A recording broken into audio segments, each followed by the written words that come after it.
Hello, Shiver Seekers. Are you ready to follow us into the unknown? I'm Cynthia. And I'm Stephanie. You have found the dark oak. Today we discuss the Mandela effect. Is it a trick of our mind? Is it a shift in the matrix? Or maybe is it even time travel? We're going to talk about all the theories.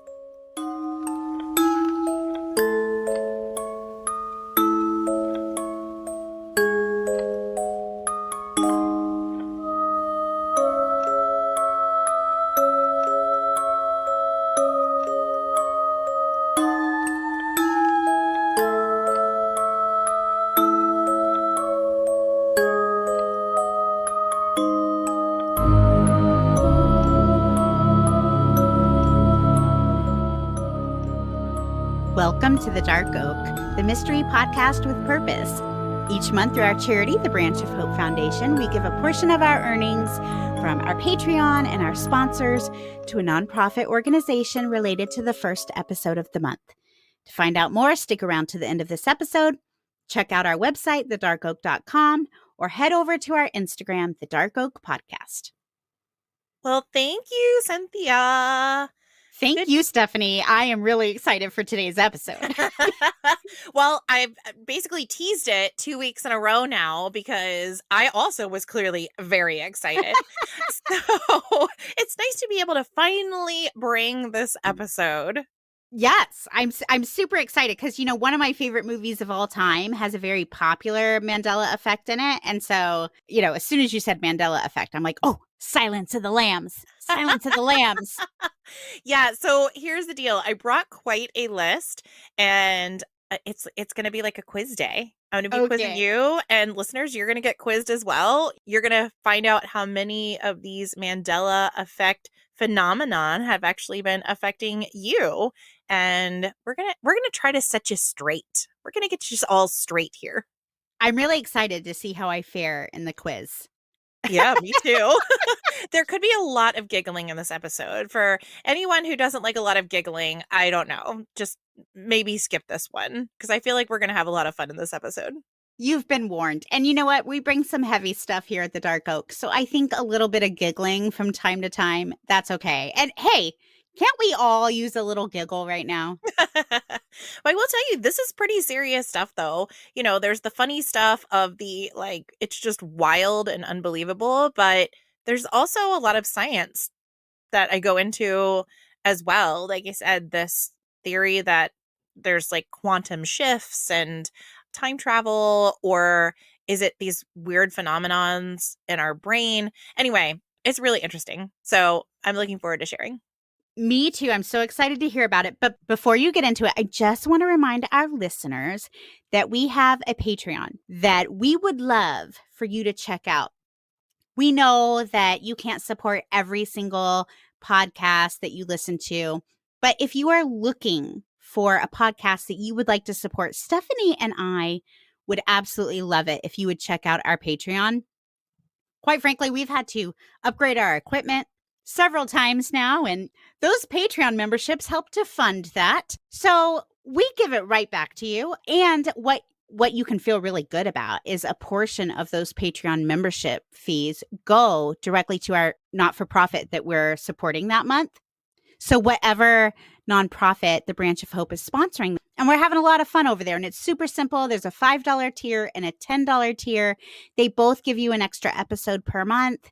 The $10 tier, you get a personalized video from Stephanie and myself. And we send you this questionnaire beforehand asking all about you.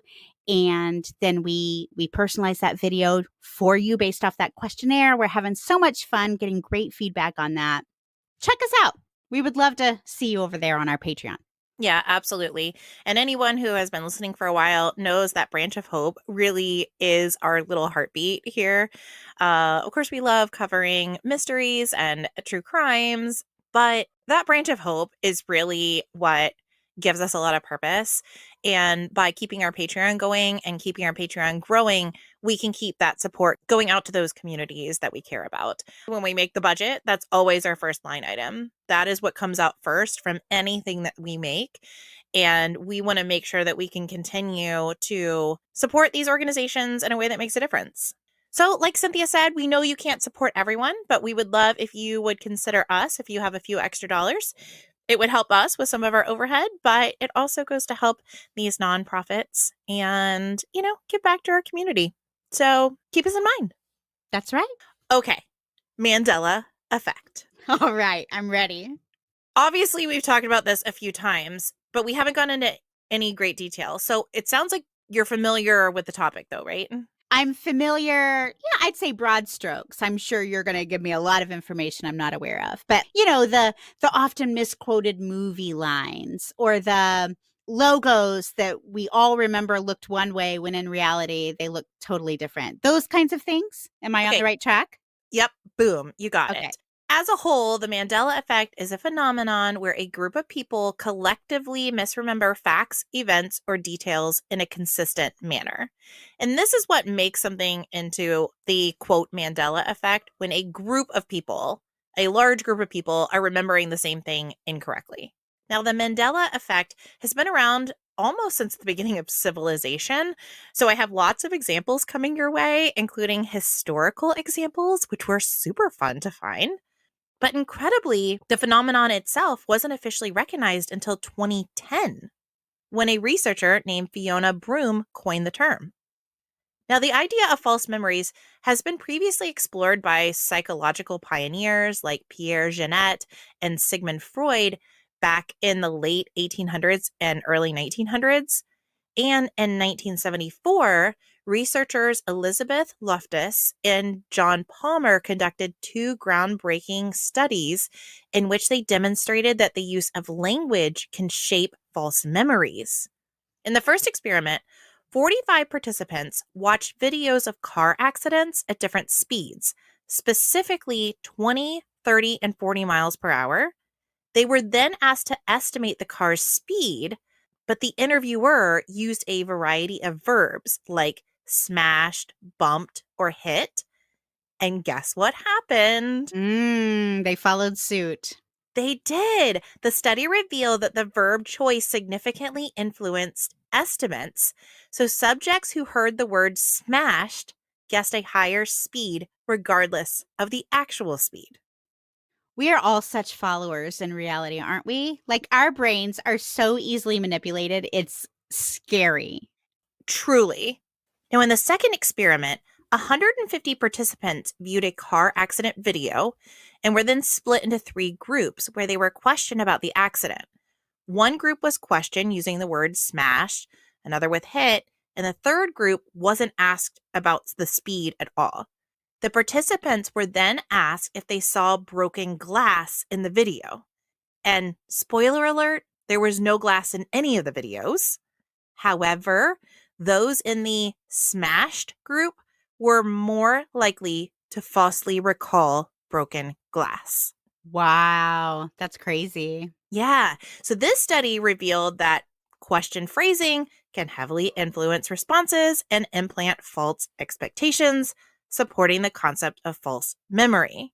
As you can see, these experiments are beginning to lay the groundwork for what we know about the Mandela effect, or at least what we think we know about the Mandela effect. Because Fiona Broome, remember our gal who helped name the Mandela effect, she has a very different and interesting perspective on the phenomenon.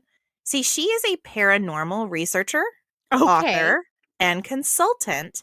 And before exploring the Mandela effect, she worked in the paranormal field for decades, focusing on ghost hauntings and unexplained phenomena. I had no idea. I want to be her friend. Yeah, to this day, Fiona Broome proudly describes herself as a ghost hunter and has investigated haunted houses across the US and the UK. And can I just say she has the coolest name ever, Fiona Broome? Yeah. Especially working in the paranormal, like that doesn't even sound like a given name. Did she come up with that herself? It's too perfect. I'm with you. Like, if literally it was a name from like Halloween Town or something, I Yes. would totally buy it. Oh, what a good name, though. Fiona Broome. Love it. Now, around 2009, 2010, Fiona noted that she had this strange experience of falsely remembering Nelson Mandela dying in prison in the 1980s when he actually died in 2013. Now, so think about this. This is 2010 when she's coming up with this realization, and he died in 2013. So he's still alive when she had thought he had passed away 30 years earlier. Right. And it turns out she wasn't the only one that had this false memory. She realized many other people had the same belief. After the 80s, Mandela went on to serve as the president of South Africa, also still participating in social activism and philanthropy. So it's not like he just went in a hole after he got out of prison. So the fact that so many people thought that he had passed away really piqued her interest.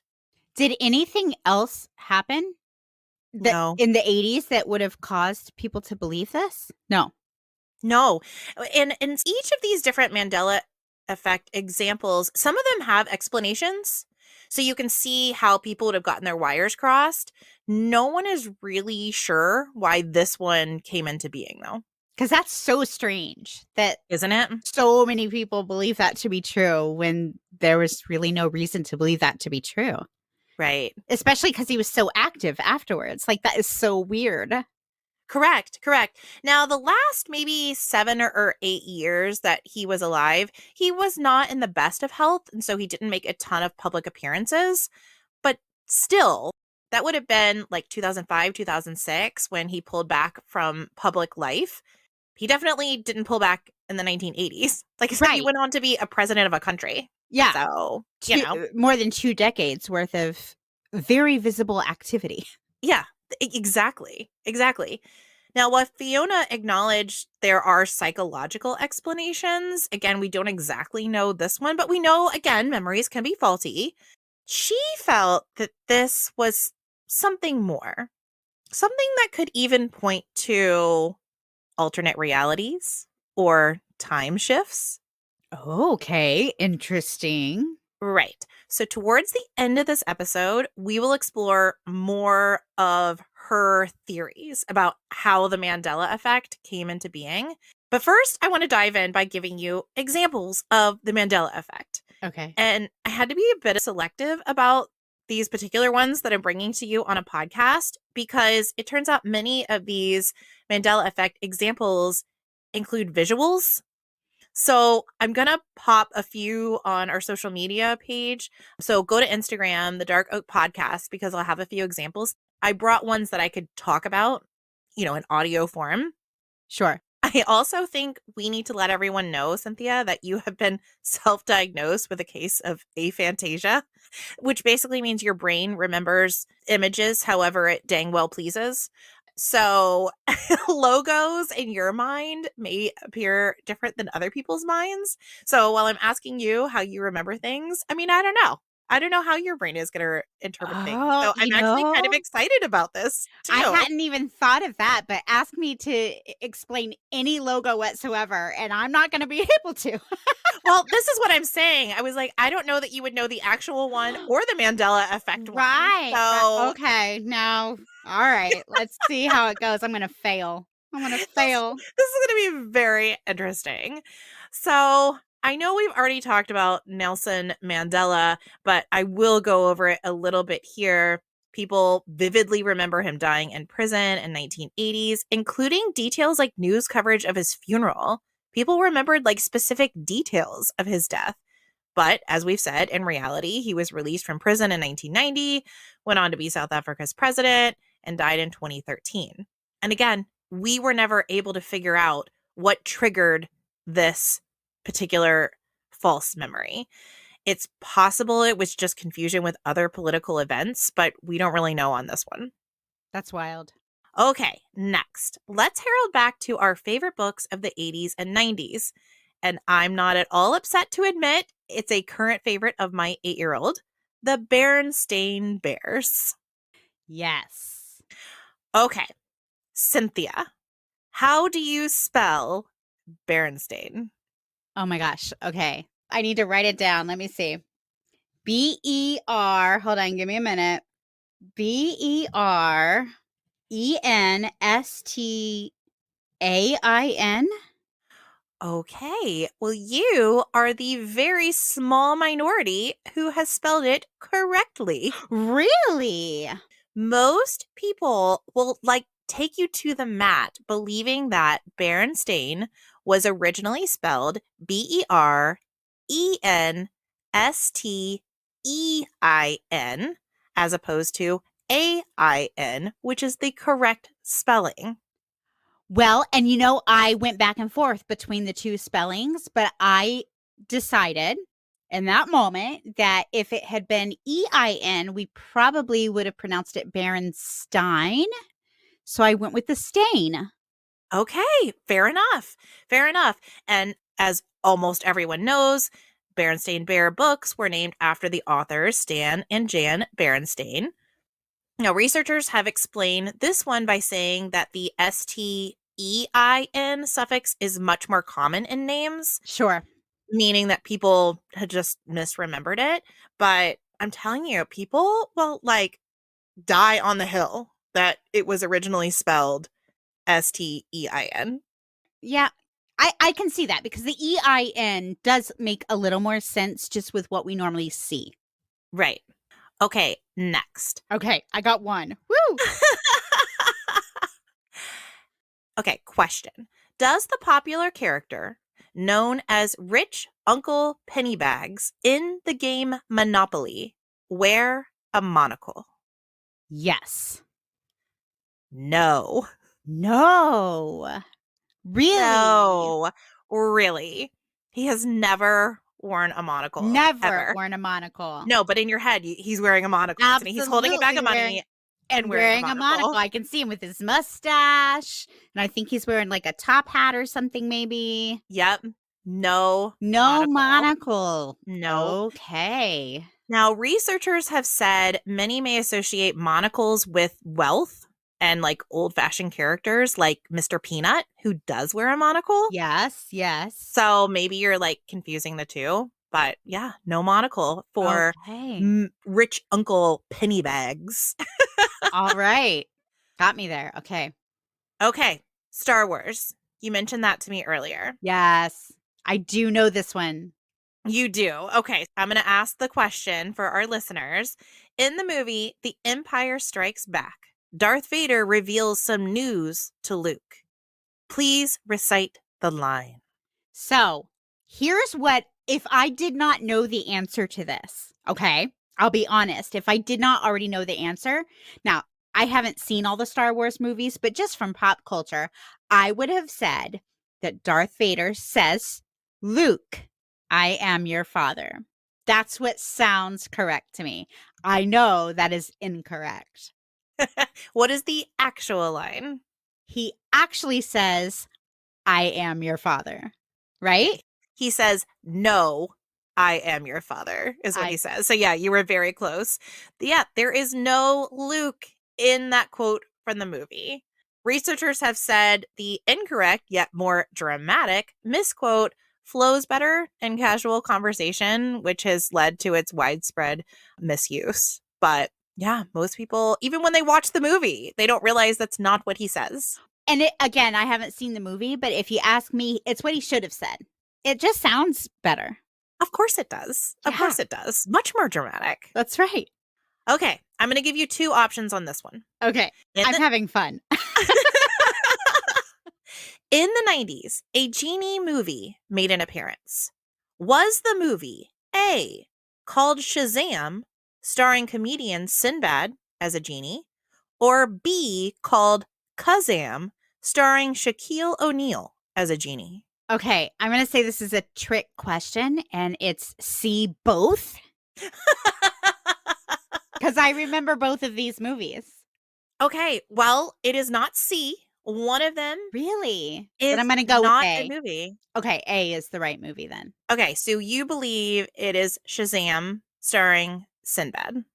Can you picture the movie poster in your head? Not really, but yes, kind of. That one sounds more. That one just better, sounds right. Yeah. But I swear there was a movie with Shaquille O'Neal also playing a genie. Well, Kazam, starring Shaquille O'Neal, is the correct answer. No, wait. What about the Sinbad movie? Never existed. No. There has never been a movie called Shazam, and Sinbad has never played a genie. What? Wow. That's Yeah. the one I would have put money on. Yeah, me too. Me too. I was like, no, he definitely was a genie. No, definitely not a genie.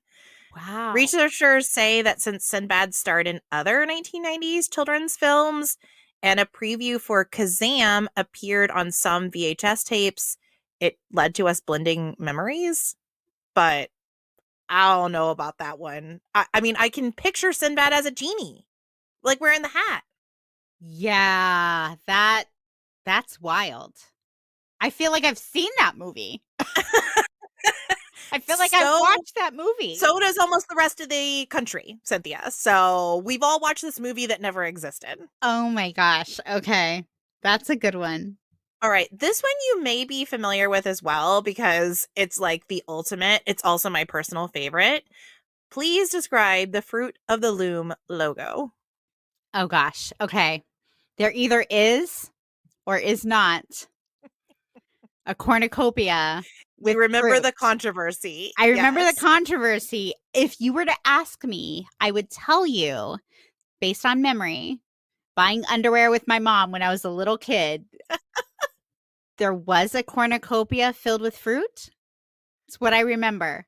That's what everyone remembers. Oh! Unfortunately, it is also a false No! memory. There is no cornucopia. According to Fruit of the Loom, there has never been a cornucopia.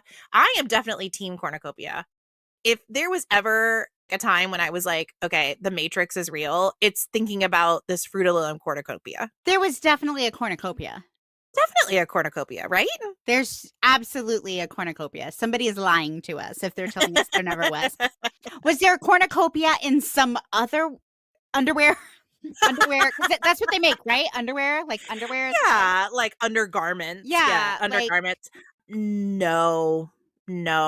Researchers have just said cornucopias are associated with abundance. So we just mentally added it, but that doesn't make any sense to me. No. Like, I don't think about, a feast, a cornucopia. Me neither. Like, that's not what I think of. I think of like a turkey leg or something. Yeah, no. Not a cornucopia. I imagine a cornucopia one time and one time only when I'm considering decorating for like fall. And I think, you know what I need? I need a cornucopia full of fruit on this table. Other than that, does it make you think of underwear though? No, but I can almost see the logo. Yes. I can't really see the logo because I can't see logos, but I can kind of see a Cynthia version of the logo. Yes. Definitely a cornucopia. Definitely a cornucopia. Yes. You just got a bunch of fruit laying there? No. Is that what it is? Yeah, it's just fruit. No. Yeah. No. What a silly logo anyway. Of course you need a cornucopia. How are you going to collect all your fruit? In the looms. Wow. Can I share mine? Can I share my favorite? Yeah, of course. It's not really my favorite. It's my favorite movie. And watch, I'll get it wrong because it's so like misquoted that even though I know it's wrong, it's still what I want to say. So Silence of the Lambs, one of my favorite movies ever. But when Hannibal Lecter first meets Clarice Starling, he's often misquoted as saying, "Good evening, Clarice." Are you familiar with that line? Well, I just researched the heck out of the Mandela Effect. So you know it. Yeah, I mean, spoiler alert, I do know this one. Okay. Well, then correct me if I get it wrong. But he's misquoted as saying, "Good evening, Clarice," when in reality he says, "Hello, Clarice." Did I get it right? No, but close. Okay. Yeah, he actually doesn't even say her name. He just says, "What?" He just says, "Good morning." Yeah. Okay. No, I'm going to argue with you on that one too. This is my favorite movie. He says, "Clarice, hello, Clarice." Maybe we should watch the movie. Okay, I'm game for a Silence of the Lambs again. All right, can we invite our listeners? Can we invite our listeners to chime in? Please, because I will fight you that he says, "Hello, Clarice." Or he at least says Clarice. Okay, so Cynthia says he says Clarice. Stephanie says he just says what? Good morning. Good morning. So anticlimactic, right? Okay, but wait a minute. He does now. I want to make sure we're talking about the same scene. Now, this is the one where he first meets her. like when she first goes to meet him. Clearly he said her name in the movie, but in that particular scene, he just says, "Good morning." You know, when you walk around the corner and he's just standing there, all creepy like.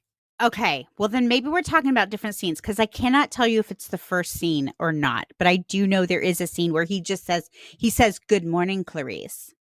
And it's often misquoted as "good evening." Or he just says, I think he says, "Hello, Clarice." And it's often misquoted as him saying, "Good evening, Clarice." Okay, now we've got it all screwed up. Listeners, write in and tell us. What do you remember? And then what is it actually? Right. Yeah, because that's my Okay. favorite, even though I apparently have it wrong still. Well, speaking of misquotes, this is one I think you might actually be into as well. In the Disney movie Snow White and the Seven Dwarfs, the evil queen recites a specific saying to an enchanted mirror. Oh. What is the saying? Okay, let's see. Mirror, mirror on the wall. Oh, magic mirror on the wall. You Who's the got it. fairest of them all? It is not mirror, mirror. It is Right. indeed magic mirror on Magic the wall. mirror. Yes. But Yeah. mirror, mirror is what, I mean, that's what I went to first. That's what you feel like it is. Yeah, and no one really has any idea why it changed. Later adaptations used mirror, mirror as opposed to magic mirror, but no one's sure why it became so popular because clearly the Disney one was the one everyone watched and referenced. So no one's sure Sure. why the confusion happened. All right, try this one on for size. Do you remember Shaggy from the popular children's cartoon Scooby-Doo? Yes. Could you possibly describe him from the neck up? Okay. Oh, gosh. Does he have orangish hair? It's a cartoon, so I feel like he Yeah. has like orangish hair. Yeah. I feel like he has a green shirt, and maybe does he have like a purple something around his neck, like a purple scarf or something? Definitely has a green shirt. Okay, green shirt, no to the purple scarf. Somebody else, I think, has a purple scarf. Just like orange, shaggy hair, and I think that's what I see. Okay. I think that's totally fair. Many people, when describing Shaggy, would describe him as being very tall and lanky Yes, for sure. and having a prominent Adam's Apple. Adam's apple. Yes, he does have an Adam's apple. Except he doesn't have an Adam's apple. What? Okay. So maybe he doesn't with just a still drawing. Does he have a prominent Adam's apple in the cartoon, like during action sequences, like when he's talking? No. No. No. As soon as you started talking about it, I was like, oh, he does. He has a very prominent Adam's apple. Yeah, except he doesn't. I couldn't believe it either. I kept looking at pictures and I was like, he sure doesn't. He's got like a scruffy beard. No Adam's apple, just a neck. Huh. Huh. Exactly. So, and of course, in this one, researchers said, well, when you picture a tall, lanky guy, you picture a prominent Adam's apple. So we just superimposed it on Shaggy. Poor old Aren't our Shaggy. brains fascinating? They're fascinating. Because I can see the Adam's apple. I can see it. Yeah. Yeah. However, it is non-existent. Okay. How about another movie quote for you? Okay. When the Wicked Witch sends her flying monkeys after Dorothy and the Wizard of Oz, many remember her shouting this phrase. I think in reality, she says, doesn't she tell him to like fly, fly? Yes? Is that your final answer? I think so. That's what I think there's more to that quote, but I can't remember it. Okay. So many will say, fly, my pretties, fly. However, you are correct. All she says is fly, fly, fly. Oh, yes. Okay. No, well done. This is going to be a little clap for Cynthia. Okay, I did pretty well. Very good. Okay, here's one for you. What color is Tony the tiger's nose? Oh my goodness. Pink? Tony the tiger? Oh, he's a tiger. Who do you think I said? The Pink Panther? No, I was just picturing him with a pink nose. Oh, You know okay. how good I am at picturing. So second guess, because pink is clearly wrong. Black? I don't know. Okay. So most would have said black. However, he has a blue nose. Really? Yeah, me too. I didn't get it either. And I don't even have aphantasia. So, Well, uh, the way you responded with pink, really? Tony the Tiger? Pink is closer to blue than black is. And, well, and that it's a color. and that it's a color.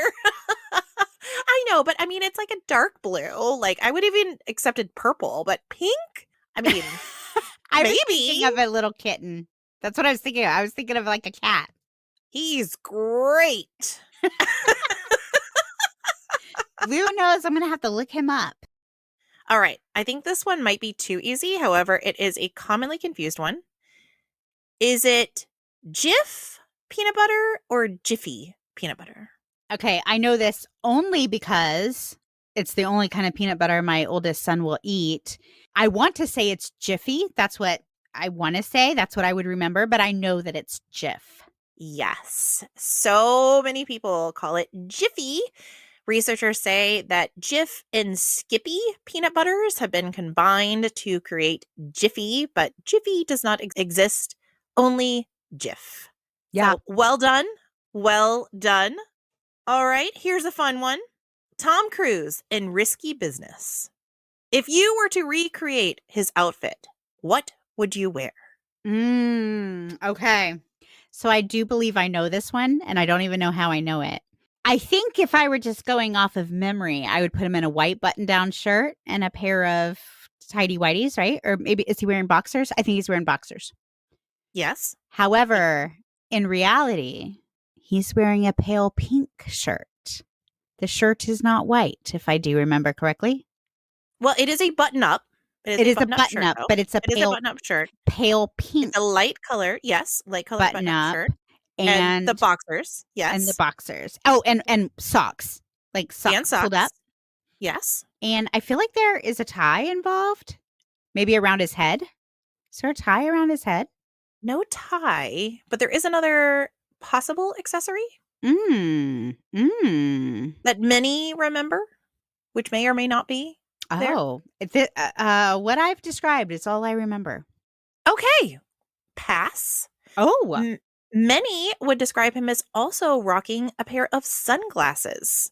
Oh, you know what? If you told me he was wearing sunglasses, I would believe you. However, no sunglasses Really? in the movie. No No sunglasses. Because sunglasses. don't you picture him like sliding across the floor and then whipping off the sunglasses? That's what I picture. But no. Isn't he No. holding like an air guitar or maybe a real guitar? Is what I'm seeing. I thought it was an air guitar. Yeah. Okay, air guitar. So I'm not seeing the sunglasses, but if you said, "Oh no, Cynthia, he's wearing sunglasses," I would say, "Oh, I forgot him. You're right, he was." Now, this one may be explained because in the movie poster, he is wearing sunglasses. In that He's same just outfit? not. Yeah, in the same outfit, That's wearing the why. glasses. Exactly. But he doesn't do it in the movie. So Okay. that one for me, if you got that one wrong, it's a little bit of a pass. Yeah, for sure. Especially that. I mean, that's the movie poster. So yeah. Yeah, exactly. Okay. This one always gets me. Okay, I want you to go back in time. You have a slight fever. You've stayed home from school. You're laying on the couch watching infomercials. And a commercial pops up from Publishers Clearinghouse. There is a man with a huge check knocking on someone's door to present the check to them. Who is this man? Ed McMahon. No, What? it is not Ed McMahon, even though I would die on this hill that it's Ed McMahon. Ed McMahon was never a spokesperson for Publishers Clearinghouse. Instead, he worked for American Family Publishers, but he never handed out checks to anyone. Okay, so that's even in Erin Brockovich. There's a scene in Erin Brockovich, the movie with Julia Roberts, where someone knocks on her door and she looks at her little baby. She goes, "Oh, we better get it. Maybe it's Ed McMahon." Uh-huh. Not Ed McMahon. Wow. He never Not gave out him. money. No, never gave out money. All right, next one. Once again, think back to your childhood. There was a bear who warned you about the danger of forest fires. What Mm. was this bear's name? Oh my gosh, Smokey the Bear. It would have been, except his name was not Smokey the Bear. It was just Smokey Bear. Smokey Bear. Smokey Bear. That's a tragedy right there because Smokey Bear, I mean, that's a Smokey dumb Bear. name. Smokey It the is a dumb Bear. name. No, he's definitely the. The has to be his middle name. Smokey the Bear. Yes, it sounds ridiculous any other way. Bear is what he is, not his name. Duh. I object. I object. I don't know. Whenever I think of Smokey the Bear, it also in my mind, like in my like paradigm, it also goes to give a hoot, don't pollute. Like they're all in my brain, like just taking up space. So yeah, Smokey the Bear and the wise owl telling you to give a hoot. What's making me laugh is that is not the first time you've referenced the wise owl saying give a hoot, don't pollute on this podcast. And it's just funny to me, things I would have never thought we would repeat on this podcast. Give a hoot, don't pollute. Oh, listen, I say it to myself like once a week for no reason. I feel like I want to make one of those social media reels that was like, you know, like nobody and then me just saying give a hoot, don't pollute for no reason. Just taking up real estate in my brain. I love don't it. know. That's just me and the wise old owl. Also, the owl from the Tootsie Pops commercial. Oh, you know, yeah. the Tootsie Rolls with the so the how many licks does it take to get to the chocolatey center of a Tootsie Pop? You know, and he says 1, 2, 3, and then he eats it. 3. Anyway, that commercial takes up real estate in my head as well. Like I can see the little like cartoon outline. I'm sorry if anybody's like younger than 20. You have no idea what I'm talking about. But please Google this. Please Google this. It's a little naked boy. It's like yes. a little naked boy. It's but it's just like a little cartoon, like square kid. It's so cute. So cute. So oh, cute. There we go. But, yeah, so no, cute. 3. Yeah, 3. I just love it. So, of course, I'm explaining this to my kids every time they eat a Tootsie Pop. And they're like, yeah, we know, Mom. We know. And I'm like, listen, don't sass me and give a hoot and don't pollute. That's right. That's great. All right. At the beginning of the episode, I mentioned I had a few historical Mandela Effect events, if you will. So let's get into some of those. Now, try this one on for size. 1492, Columbus sailed the ocean blue. By the 19th century, as evidenced by this phrase, many Americans and Europeans believe Christopher Columbus was the first to discover the Americas in 1492, crediting him as a heroic explorer. The reality is, firstly, the Americas were inhabited by millions of indigenous people for millennia before Columbus. In addition, Norse explorers like Leif Erikson reached North America around 1000 AD. Wow. Furthermore, Columbus himself never set foot on mainland North America, only the Caribbean islands. Oh, I don't think I knew that. Wild, right? That is wild. Now, it's easy to see how this happened as Europeans were working to glorify their explorations and make everything they're doing seem greater. But by doing so, they completely ignored early inhabitants and explorers. They were just like, oh, those guys don't matter. Sure. Because like if you ask adult me who discovered America, like I would know, well, actually it wasn't discovered. It was inhabited. But if you ask little kid me, I'd be like, Christopher Columbus. Absolutely. I think we learned that in elementary school together. Of course. And this is a clear example of collective false memory on a societal scale. And we can see how basically a simplified version, I think that's maybe the nice way to say it, a simplified version of history became truth for generations, despite evidence to the contrary. Wow. That's actually frightening. Isn't it? Isn't it? It's really frightening. Okay, now let's try this one on. I just mentioned Norse explorers. So let's slide right into Vikings. Could you please describe the outfit or the traditional garb that you think a Viking warrior would wear? Well, I just watched How to Train Your Dragon. So Oh, so you're basically fluent Norse. I watched all three movies. So definitely big horns on the head, lots of fur, scary things. It's a scary wardrobe in a very cool way. In fact, I actually Googled after watching the animated How to Train Your Dragon franchise. I Googled what do female Vikings wear because I think I'm Oh, gonna take it up, you know? It's a very cool lifestyle. clever. Yeah. I love it. What do they wear? I'm Lots of curious. What do female? leather, Oh, leather. Okay. dreadlocks. Um, Oh, that'll be a good look for you. I I like that. know. I think I could rock it. So, Slightly Rastafarian. I'm into it.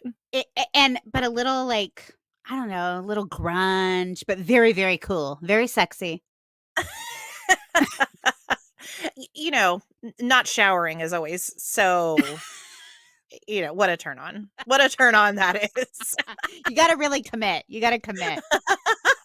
So there you go. That's what I would say a Viking wears. Well, I would say that is spot on Really? for the way they are depicted, all except for the fact that they never, ever, ever wore hats with horns. Really? Never wore helmets with horns. Archaeological evidence show that they wore simple iron helmets, never with horns. Wow. So we've just been depicting them all wrong. Horn helmets are totally fictional. Well, that's the best part of the outfit. Girl, preach. Now, apparently, much later, nationalistic operas exaggerated Viking imagery to make them look more fierce and mystical, which is exactly how you just described them. Sure. So it worked. And now almost all museums display and illustrate the Vikings as having horns on their helmets, even though that never actually happened. Wow. Even in museums? I think some of that is changing, but yeah. That's Yeah. disappointing. I don't know that they knew. I'm not sure. Hmm. I don't know. Yeah. Interesting. All right. Another popular historical character, Marie Antoinette, once told French peasants, Let this them palace. eat cake. There you go. However, no primary source confirms that she ever actually said this. The phrase appears in Jean-Jacques Rousseau's Confessions, which is a book written in the 1700s attributed to an unnamed great princess before Marie Antoinette was queen. It was likely propaganda to vilify her during the French Revolution and to fuel anti-monarchical sentiment. But the quote went on to become a catchy myth. And it's been known to be taught in schools as well and depicted in art. Wow. I didn't realize that it was actually taught. Because I knew there was no evidence that she actually said it. I knew that. But I didn't know we were actually taught that. Let them eat cake. I wasn't. Well, at least I don't think I was. I don't know. I've just Some schools are teaching but that. it's also funny. It's like, how did we know that she said that? Like, who told us that? We knew that people thought she said that. How do we know that? All right, I have just a few more here, but I just find these are so fascinating.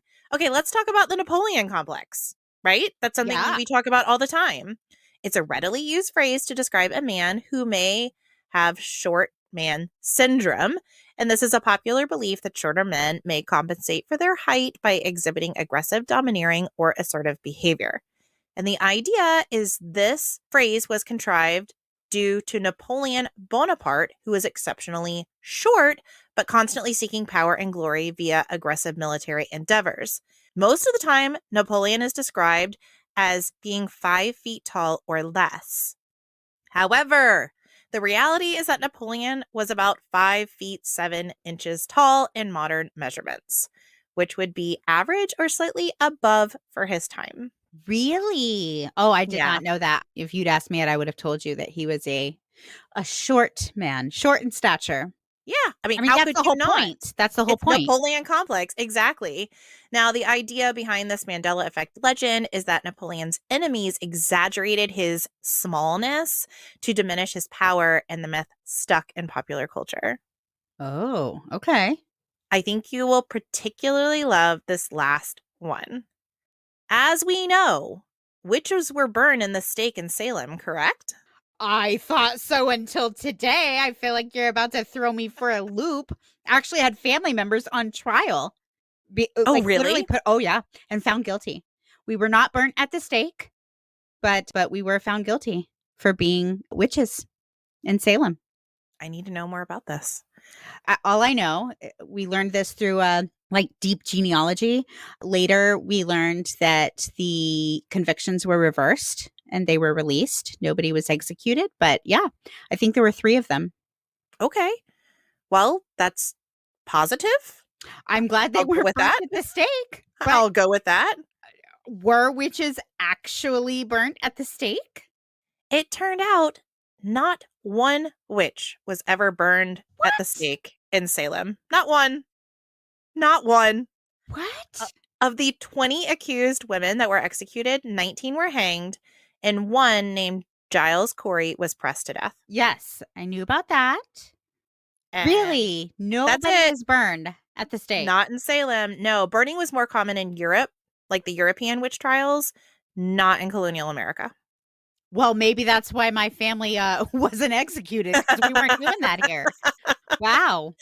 They could have been hanged, I suppose. But yeah, not one. I mean, think about every time you think of Wow. Salem witch trials, you think of people burning at the stake, right? That's like the number one way of execution I think of. For Like, witches, sure. yeah, Not a thing. I think of that even before hanging. Now that you say that, when I do think back to like all the movies on Salem that I've watched, there's the pressing scene, but there's also like they are mostly hung. So now that I think about it, it's not really depicted in the movies I've seen, but it is just kind of pop culture common knowledge that witches were burned at the stake. You would think. Well, common false knowledge. False knowledge, right? Yeah, false memories, false knowledge. Interesting. Yep.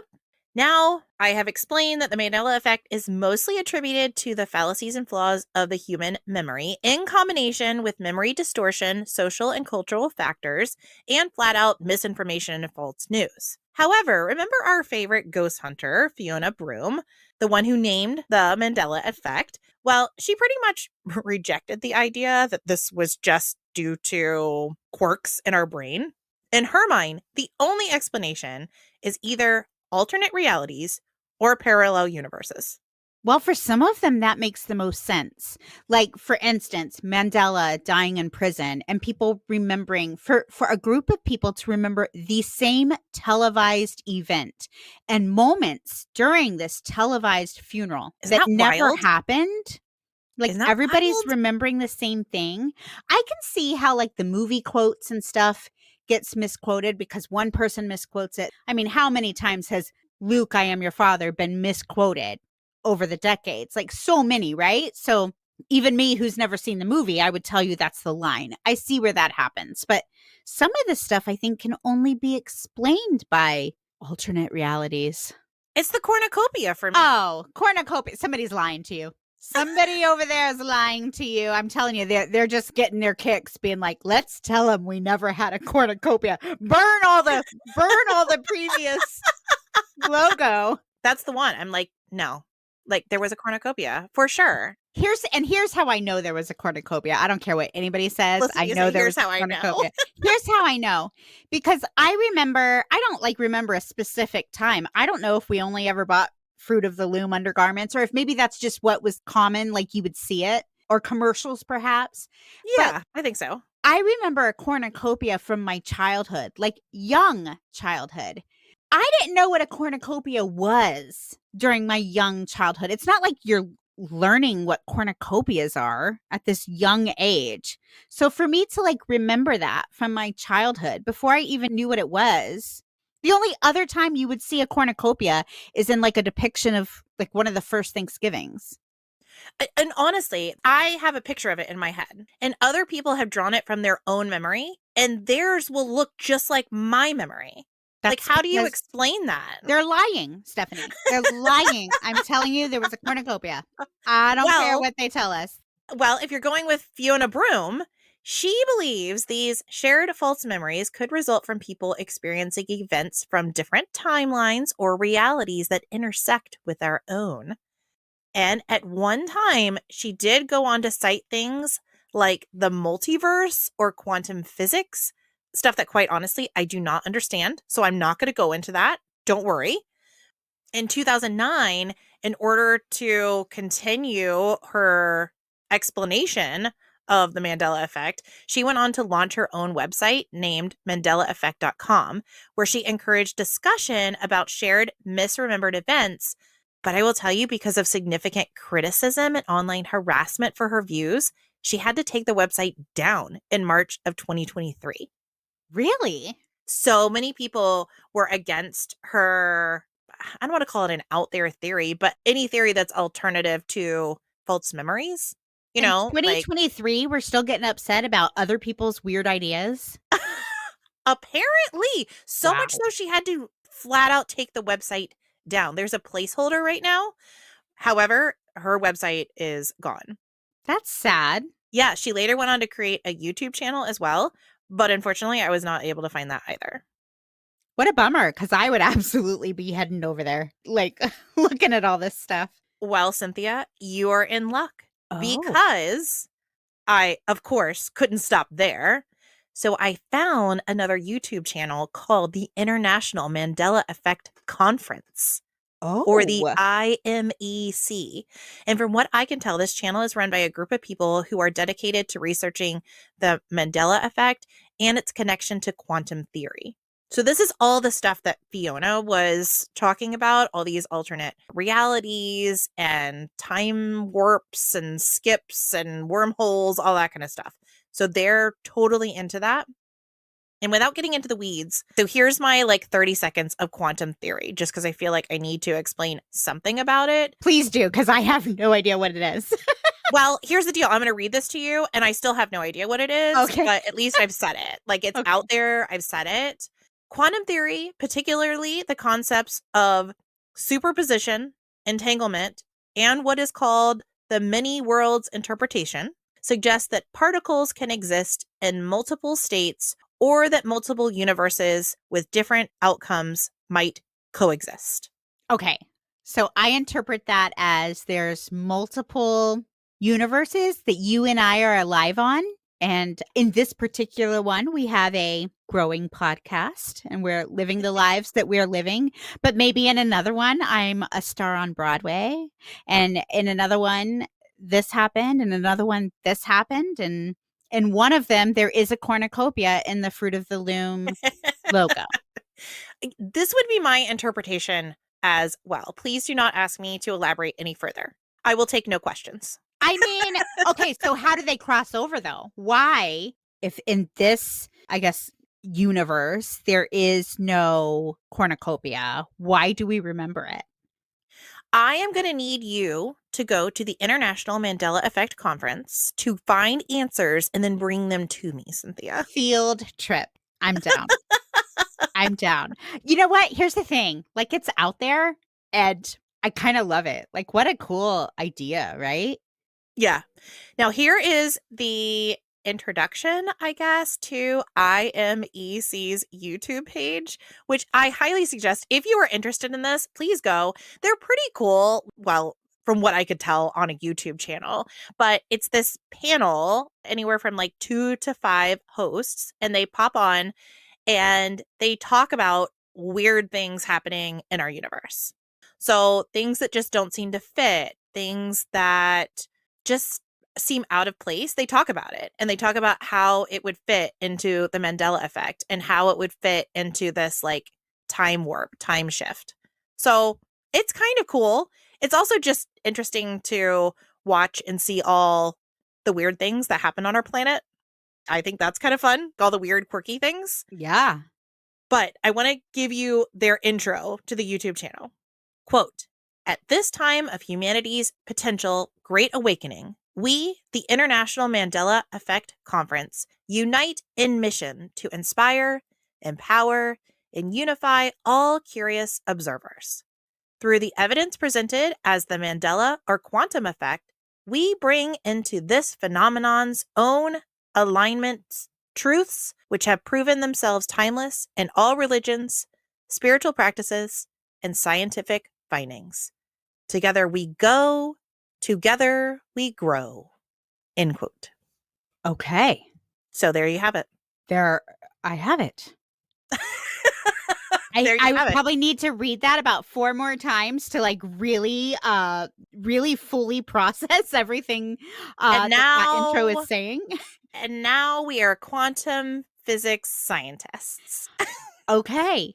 I do like it. I'll tell you, I'm pro quantum physics, I think. I like the idea that, you know, if I'm having a bad day today, I'm just having it here, and somewhere else I'm signing autographs outside of Broadway. Like, I like it. You know what this is making me think? We had not had our podcast up for very long, maybe 6 or 7 months, and someone left us a review. It was a 1-star review, and it said something about not well researched, especially about things that are scientific. That was the review, right? But we're showing them, aren't we, Stephanie? Yeah, I was like, well, they're either going to love this episode or be like, see, told you. They don't know anything about science. So yes. And hey, leave us a 5-star review if you would, to make up for these random 1 stars. But can I just say, for someone who had negative things to say about our smartness, they didn't even use good grammar. You know what I mean? Especially about things that are scientific. I know, not well researched, especially about things that are scientific. I'm like, what kind of science do you want from a podcast, man? I'm doing the best I can here. For just a couple of months, I didn't know we had to be scientists too. I mean, yeah. So anyway, if anybody would just like to pop us a 5-star review to make up for this Goonies 1-star review, we would not be sad about that. So anyway, moving on. If anyone else is interested in becoming a quantum theory scientist, you could go to the website imec.com, where you can find out information about an in-person meeting of the International Mandela Effect Conference. They had their 4th annual meeting last year. I did not see one for 2025. So I don't know, maybe it's just an off year. Maybe they do every other year. I don't know. But be sure to check there if you're interested in meeting with other quantum theorists. like us. You will either find me at the Quantum Theory Conference or the Bigfoot Conference. I don't know. I still have to decide. Probably Bigfoot. I love it. What a fun episode. Episode. I told you there would be lots of giggling. Yes. Now, I want our listeners who are so inclined to write in, because there'll be show notes for this episode all over our Instagram. I think people should write in and tell us about their favorite Mandela effect, or which ones they got right or wrong. Something. Because you know that people were screaming along with us. There's a cornucopia. You know our listeners were agreeing with us. You guys were in that alternate reality with us where there was a cornucopia. I know it. I mean, just fruit. That's so stupid. Like, not even in a bowl. Just like just laying around. There? What does that have to do with underwear? Right? I don't know. We digress. Because that just seems like a whole nother just logo choices in general. It's concerning. Yeah, it's weird. Know? All the way around, even with the cornucopia, but still. The cornucopia makes it more palatable, I guess. But still. Finished. Like the horns on the Viking helmet. It's like finished. The horns of the Viking helmet. Yeah, that don't exist. But also, they look kind of wimpy without them. So I kind of like them with the helmets. Even though, like, I like them with the horns. Even though I know it's false. Mm-hmm. Not even real. But in my mind, they will always have horns. Have you heard of something called the butterfly effect? Oh, I've seen the movie The Butterfly Effect, which I watched once, hated, decided I would never watch it again, but I do love the idea of it. So yes, I do get the theory, which I love and full-heartedly believe. Right. So the concept is Small changes or events can lead to significant consequences in complex systems like weather, society, or history. It originates from the chaos theory, where mathematician Edward Lorenz suggested that a butterfly flapping its wings in Brazil could set off a chain of events leading to a tornado in Texas. In the context of the Mandela effect and the other time travel theory, the butterfly effect is often evoked to explain how minor alterations by a time traveler in the past could ripple forward, creating discrepancies in collective memories or reality. So Mm. that's another possibility. However, unfortunately, I find this one to probably be the most unlikely, considering I don't think we actually know how to time travel yet. But who knows? Maybe future us knows how to time travel, and that could explain some kind of weird warp in the Matrix.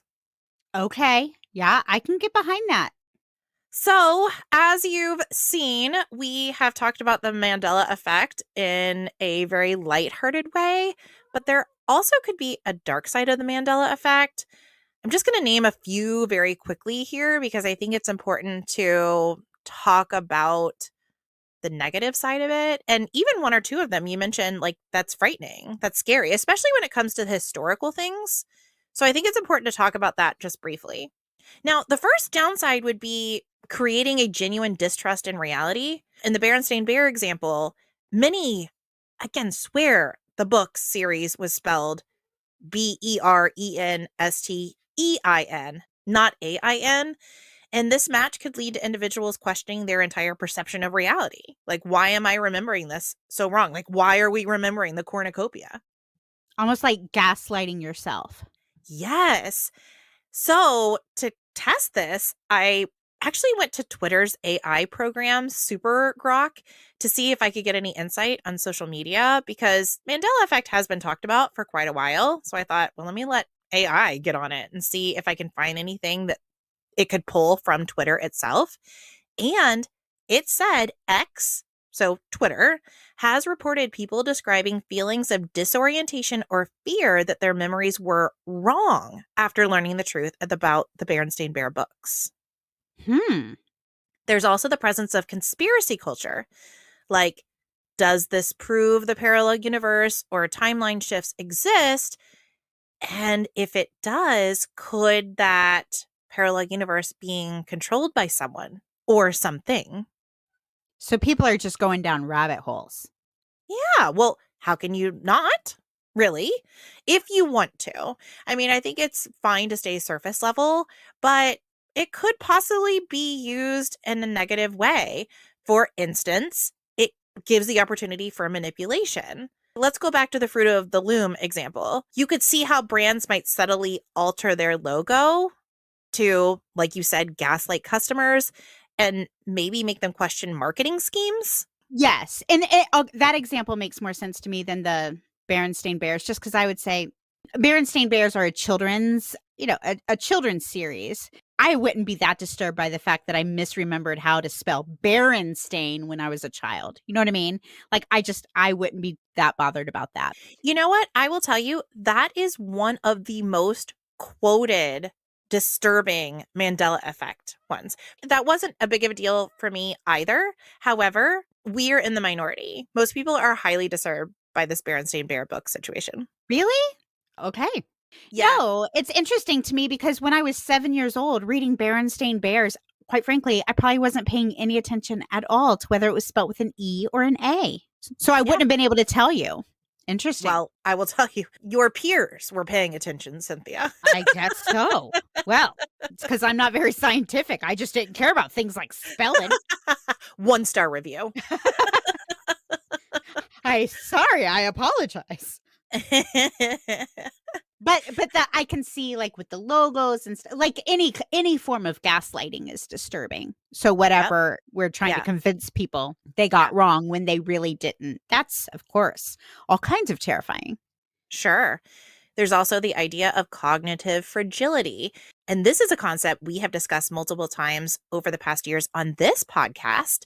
Like, if it's so easy to confuse simple movie quotes, how can we, as a society, trust our memories to describe, say, the details of a crime scene? Our fragile memories could lead to wrongful convictions.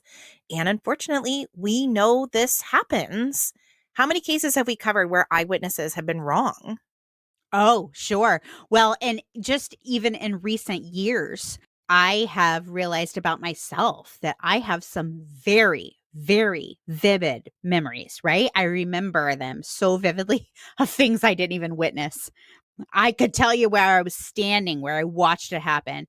Nope, wasn't there. Or the person I was there with in my memory. Nope, hadn't even met him yet. Yep. So I had to really be open minded to even allow myself to question those memories because they were so vivid. So that is very scary if I had been saying that I witnessed somebody committing a crime or something and when in reality I hadn't. Yeah, that can get really hairy. Yeah, for sure. And lastly, we have simply the loss of shared truth. If we live in a society that can easily have memories altered, how can we ever collectively agree on things like our historical past? This can lead to general skepticism and honestly a jaded view of our world. Well, and to me, that's the scariest of all of it. I mean, we already have people who remember big events in history, scary events in history, and they remember them differently than we've been taught or we believe they happened, and that can be terrifying. The fact that I believed up until a couple decades ago that Christopher Columbus discovered America, that's pretty scary when you think about how that really went down. That's pretty scary. Yep, I totally agree. Now, I personally believe that the Mandela effect can be explained through quirks in our own minds. We are not robots, we are not machines, we are fallible and wonderfully so. This world would be so boring if everything was perfect and orderly.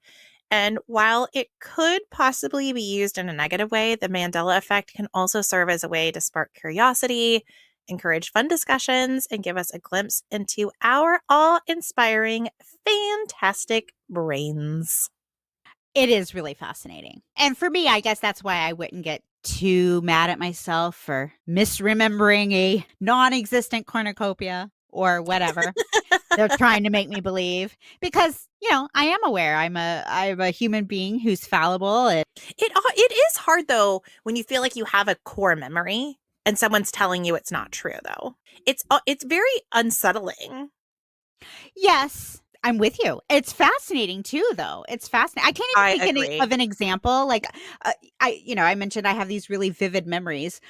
One in particular is like going somewhere with my husband. Like, we went here, we went to this concert, we did this, we did that, we ate this, we had so much fun. Remember, this happened, this happened. It wasn't my husband. It was some other ex. But I remember being there with my husband. I hadn't even met him yet, but I remember him being there, like him being there.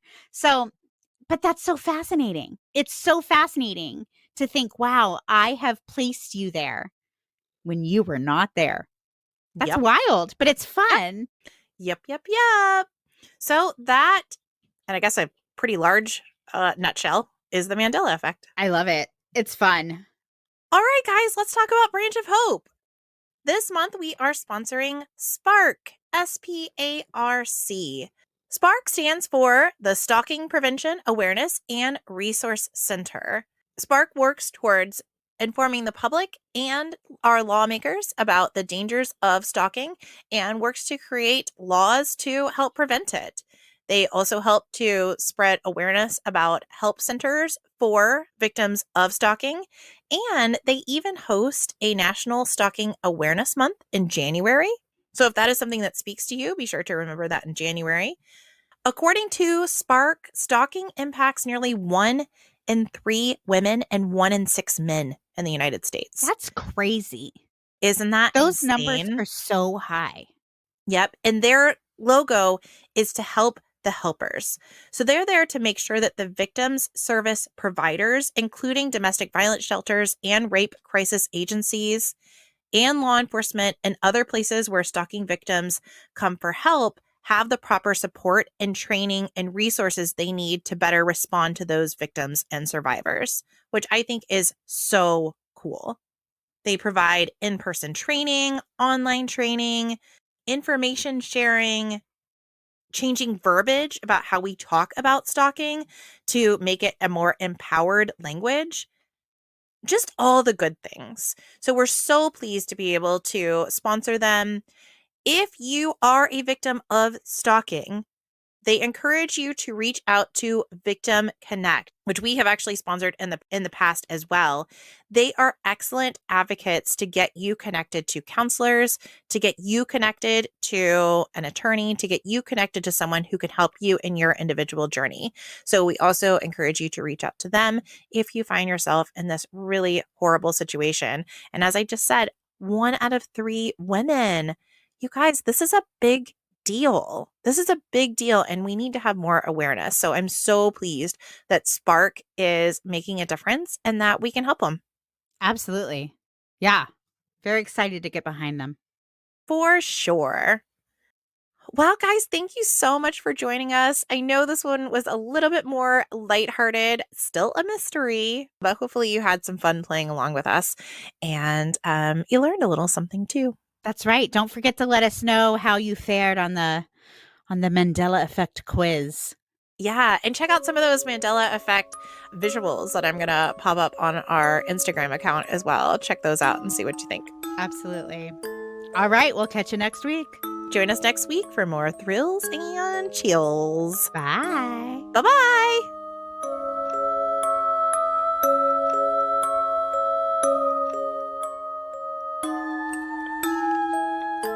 This episode of The Dark Oak was created, researched, written, recorded, hosted, edited, published, and marketed by Cynthia and Stephanie of Just Us Gals Productions, and made possible by you, our shiver-seeking listener. Special thanks goes to Justice Himes for our incredible artwork and Ryan Crete for our amazing music.